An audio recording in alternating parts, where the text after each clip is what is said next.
Hi everyone. So this covenant video is actually going to take me 2 weeks to accomplish because the story of Moses is one of the most important Old Testament covenants to help us understand the new covenant of the Eucharist. So jumping in, we are talking about Moses and the slavery of the Israelites in Egypt. What had happened at the end of the book of Genesis is the Israelites had moved into Egypt, and at some point they become enslaved. Now, Moses, when he was a baby, he was born into this slavery of the Israelites. Pharaoh at this time had said to the midwives of the Israelite women, you need to kill the babies as they are born, because at this point the slaves were becoming so large in population that they were going to be able to overthrow their Egyptian rulers. And you don't want your community of slaves to become stronger than the people controlling them. Now, the midwives, the Bible tells us, they feared God more than they feared Pharaoh, and they would not kill the babies as the women were giving birth. What they went back and told Pharaoh was, these women are just so strong and hardy, the babies are born before we can even get to them. So Pharaoh takes matters into his own hands and sends soldiers to kill the babies being born of this group, to keep them basically pressed under his thumb, but also to minimize the population growth. Now, Moses' mother, she does not want her baby to be killed, so she puts him in a basket and places him in the river, the Nile River. And we all know this portion. He sails down the river straight into Pharaoh's house, where Pharaoh's daughter raises him as one of her own sons next to her son Ramesses. Now, there are some immensely significant things happening here. If you are not familiar with Egyptian culture, it's important to note that in Egypt, everything was a god. The Nile River itself was a god. It was known as the god Hapi. Now, the fact that the God of Israel watched over this baby Moses being put into the Nile River, which is infested with crocodiles and hippos, little Moses was placed in this basket in an Egyptian god and brought straight to Pharaoh's own house. This is one of the initial moments where we're being shown the God of Israel is stronger than the gods of Egypt. Now, Moses ends up growing up in Pharaoh's house, and when he is an adult, he sees one of the Israelites being beaten by an Egyptian. He is so enraged that he ends up killing the Egyptian, and from there he flees out into the desert. He runs away because clearly you can't kill people, and he's afraid of the punishment that he might receive. Now, while he is out in the desert, God comes to him.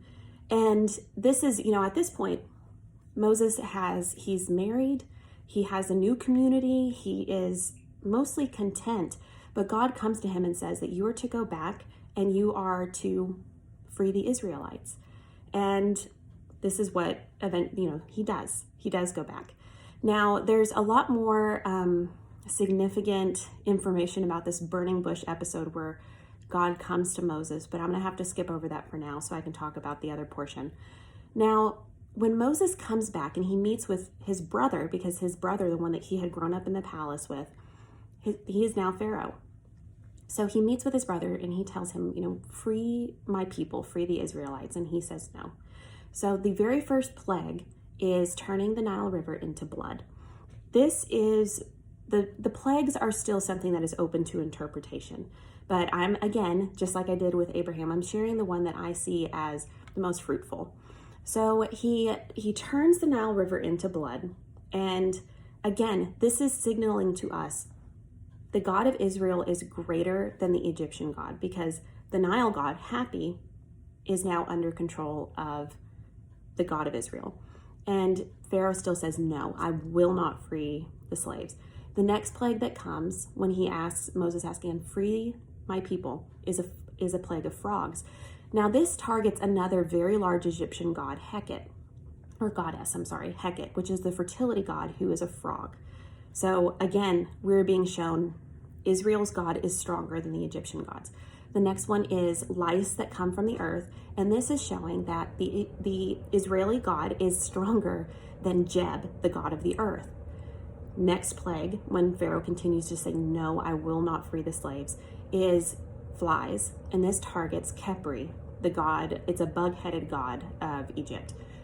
Next plague is a plague that kills livestock, which challenges the cow goddess Hathor. Again, Israel's God is greater than the Egyptian God. Next is boils and pestilence come over all of the Egyptians.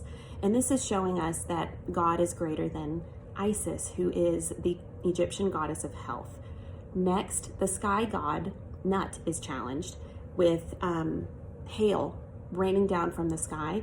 Following that, a storm of locusts challenges Seth, the storm god.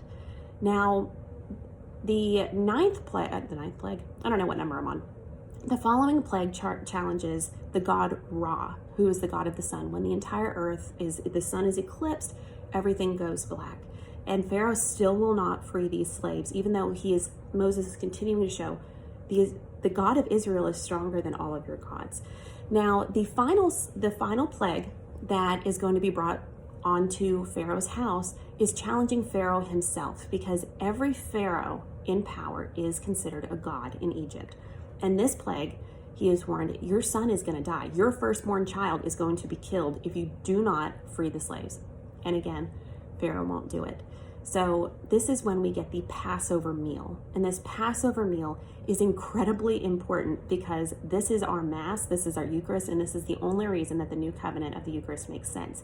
If you do not understand these rules, there's a lot to go through in this. So please stay tuned next week, and I will talk about what happens in the Passover meal and the final plague of Egypt. Thanks.